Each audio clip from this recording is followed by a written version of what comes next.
The Galactic Council had long relegated humans to the status of a curiosity, a species that had somehow survived its violent tendencies but remained technologically primitive compared to the rest of the spacefaring races. Humanity's fleet of aging warships was considered nothing more than museum pieces, relics of a bygone era when humans still thought they might need to defend themselves among the stars. Admiral Jones stood on the bridge of the Defiance Asterisk, the oldest capital ship in the human fleet. His weathered face reflected decades of service, eyes fixed on the tactical display showing the approaching Vorn armada. The Vorn, insectoid conquerors from the galactic rim, had already subjugated 3 civilizations in their expansion.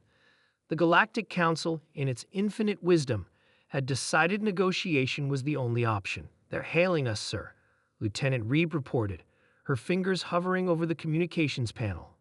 On screen, Jones ordered, straightening his faded uniform jacket.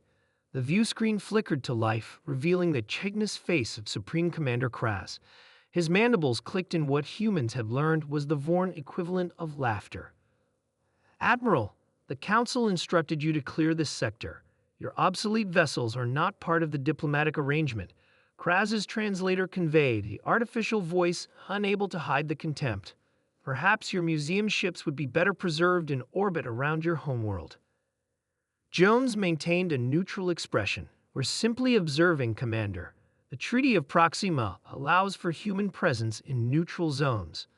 More mandible clicking. "Observing from those antiques? My technicians report some of your ships still use nuclear fission for propulsion." "How quaint." The Vorn commander leaned forward.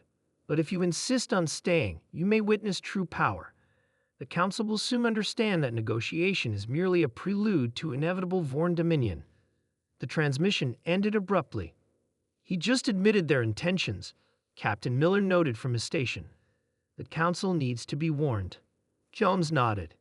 "They won't listen. The Council representatives are already aboard the Vorn flagship for negotiations."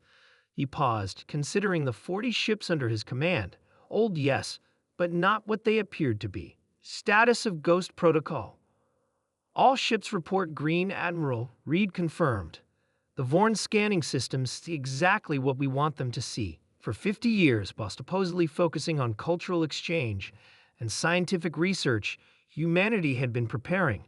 The deception was elaborate, publicly maintaining a fleet of seemingly outdated ships while secretly integrating revolutionary technologies beneath layers of misdirection. What appeared to be rust was advanced metamaterial coating. What scanned as primitive nuclear engines concealed gravitic drive systems. What looked like basic kinetic weapons housed particle accelerators and quantum disruptors. The communications officer looked up sharply. "Sir," emergency transmission from the Council delegation. "The negotiations were a trap. The Vorn have taken hostages and are demanding immediate surrender of all Council territories in this sector." Jones took a deep breath.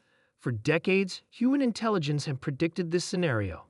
The Council, in its arrogance, had dismissed humanity's warnings about the Vorn. "All ships, this is Admiral Jones. Execute Ghost Protocol. Authorization Delta 7 Omega." Throughout the fleet, transformation began. Hull plates shifted, revealing hidden weapon ports. Engine signatures changed as suppression fields disengaged. Power cores surged as artificial limitations were removed. On the Vorn flagship, Supreme Commander Kraz was interrupted by a subordinate. "Commander, the human vessels, they're changing." "Explain," Kraz demanded. "Their power signatures are increasing exponentially. Our scans now show energy readings inconsistent with their known technology. Their hulls are reconfiguring." Kraz moved to the viewport, watching as the seemingly dilapidated human fleet began to glow with power. What had appeared as rust flaked away, revealing gleaming hulls beneath. Weapon ports opened like awakening eyes. "Impossible," Kraz hissed. "Their technological level is centuries behind ours." Admiral Jones opened a channel to the Vorn flagship. "Commander Kraz, this is Admiral Jones. Release the Council delegation immediately and withdraw your forces from this sector." The Vorn commander's mandibles clicked rapidly in agitation. "You deceived us." "No," Jones replied calmly. "You deceived yourselves. Humanity learned long ago that appearing weak when you are strong provides a tactical advantage. You will stand down, or we will demonstrate just how strong we truly are. The Vorn do not surrender, Kraz declared, cutting the transmission. They're powering weapons, Reed reported. Jones nodded grimly. All ships, defensive formation FIDA. Targeted response only. We want those hostages back alive. The Defiance moved with surprising grace for a ship of its size, its true propulsion system now evident as it accelerated at speeds the Vorn had thought impossible for human technology. The rest of the fleet followed, forming a precise geometric pattern that puzzled the Vorn tacticians until they realized it created overlapping defensive fields. The first Vorn cruiser fired, its energy weapons dissipating harmlessly against the human vessel's shields. The response was surgical, pinpoint strikes that disabled the Vorn ship's weapons and engines without destroying it.